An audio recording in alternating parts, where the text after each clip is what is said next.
frictions create closed cycles of economy, of center of gravity, and so on and so forth. And this is, actually we're back to the old game that always persists, especially on the European peninsula, by the way, unless something really big happens.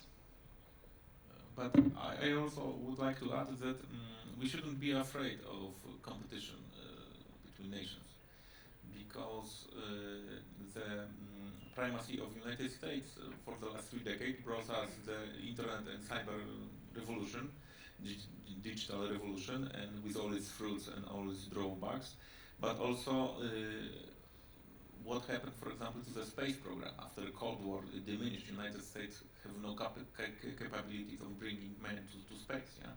So, and we could also show, I think that much other areas where the disappearance of the strong competition between nations brings the civilization back. So I think that we shouldn't be afraid of this new world where everybody is competing. And we should get, like Jacek said, we should get used to it, because it operates. It's a normal way it operates. Yeah, just to go back to your point, I think one of the things, the first thing we realize is we didn't have a free flow of goods. When I think of a free flow of goods, they're based on market-based decisions.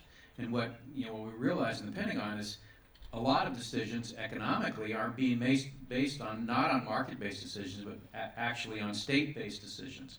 And that undermines the entire system, the free market system.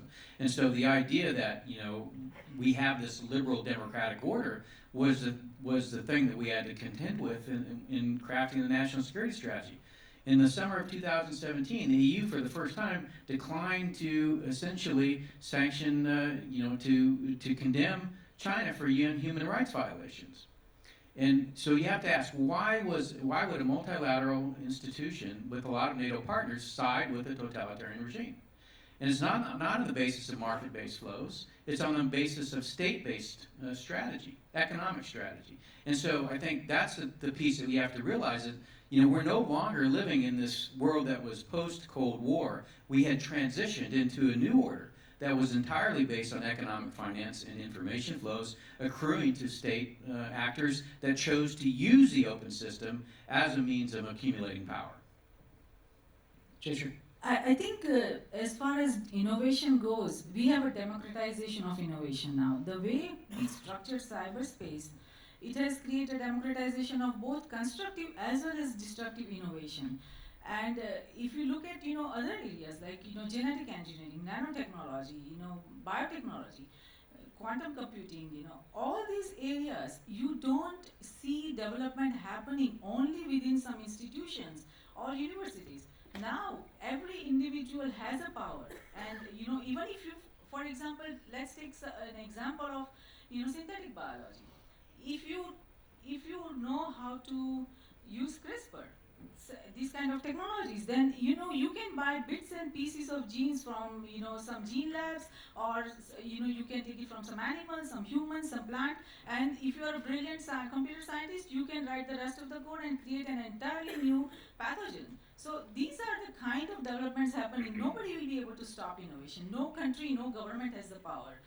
The power of innovation has reached individuals. So that has completely changed, and that is not going to, what we have to do is, right now our governance systems, they are failing, because the democratization of innovation is, governments are not able to keep up with the regulatory power, because the speed at which the innovations are coming, governments just are not able to keep up. So we have to think of models where we can effectively regulate, we can effectively see what is coming our way. And the only way to do is to develop an all-inclusive governance model, which will be able to control, or which will be able to track what innovations are emerging from which country, and that we will have more power.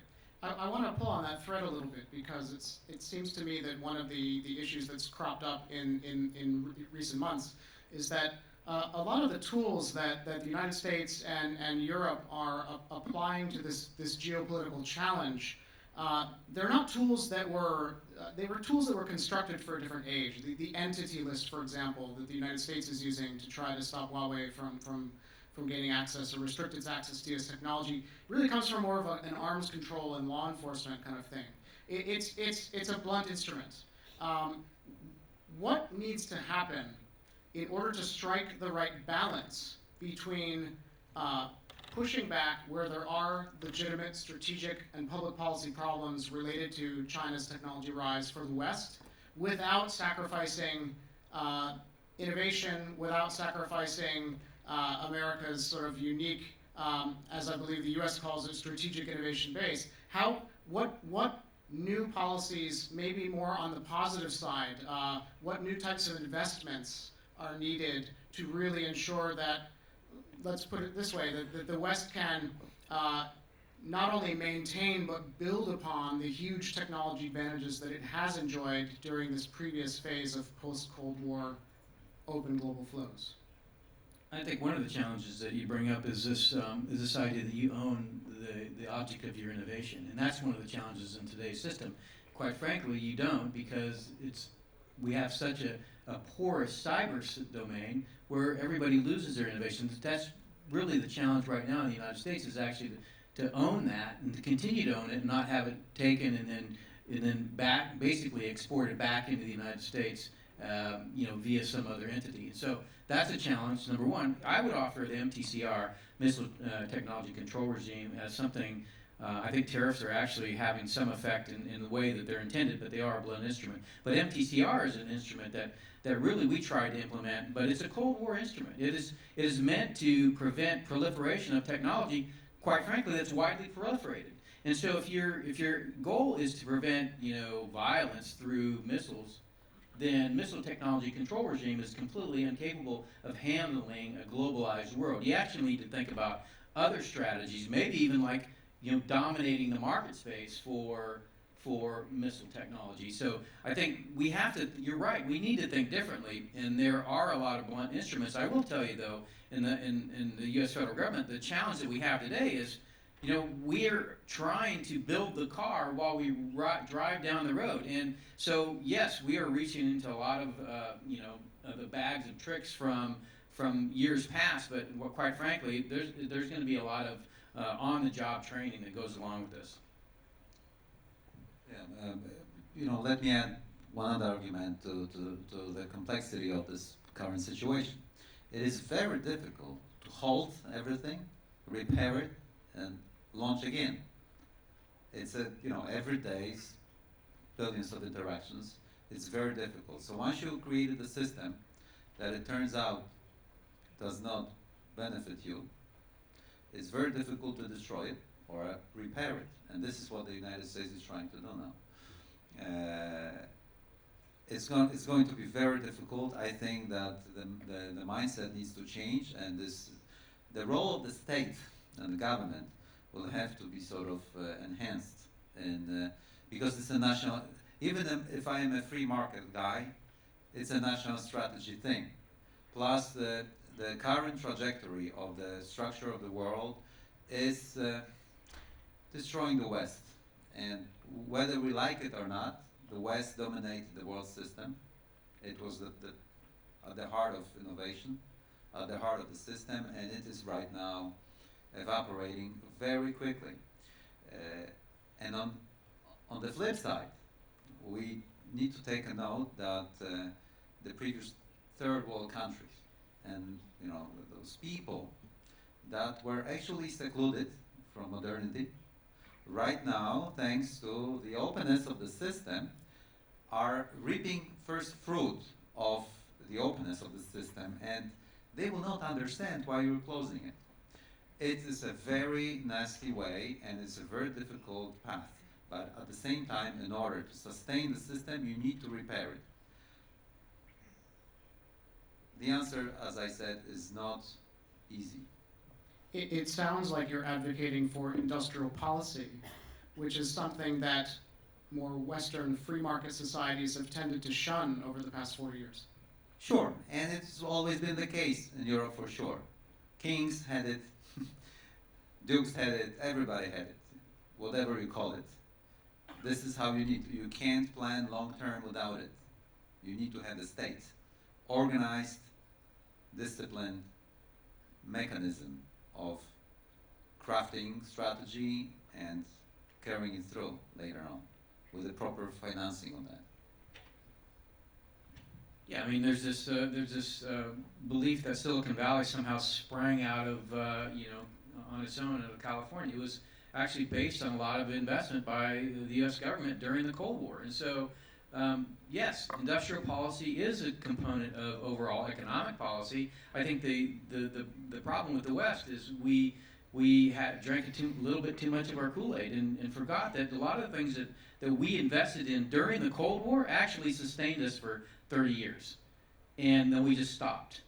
So our infrastructure is $5 trillion in arrears. We've lost over 70,000 factories. We don't educate any scientists on the basis of federal grants anymore. And we spend less than 2% of GDP on research and development. Actually less than 0.7%, where we were spending 2% during the Cold War. So I mean, we stopped investing in ourselves. We are closing in on the end of the hour, and I would like to open up for a few questions from the audience. If there's anyone who has a question, please raise your hand. I can't really see, but maybe someone with a microphone can get a microphone to you. I would just ask that you make sure you're asking a question. We want to try to avoid comments as opposed to questions, so that we can proceed towards the end of the panel and offer the recommendations in the allotted time. Do you have a question over here? Yeah. I'm Bolsenko, Israeli correspondent for East Front. I have a question for the panel, but I want to refer to the comments made by Mr. Jacek Bartoszek about the sort of the battle between US and China for Europe. I think it's important to remember that US is aspiring for independent states in Europe, which will have freedom, all the basic freedoms, whereas China does not. So it's important to keep that in mind. And when we talk about the current attempt to have Europe united, I think that looks like it has the tendencies are more similar to what China is looking for, than rather have independent states that will have freedoms and sovereignty. Sorry, do you have a question? Maybe what our panel can say about this is the difference clear between US and China? Because from what I heard from Mr. Bartoszek, it seems that the difference is not very clear. To me, it's very clear. Now, what I wanted to say and convey to you, to all that are listening, is that if Europe does not consolidate, it will not have a say in being either, in choosing be a prize or something else. It will just happen. So that was my argument. And one more thing is that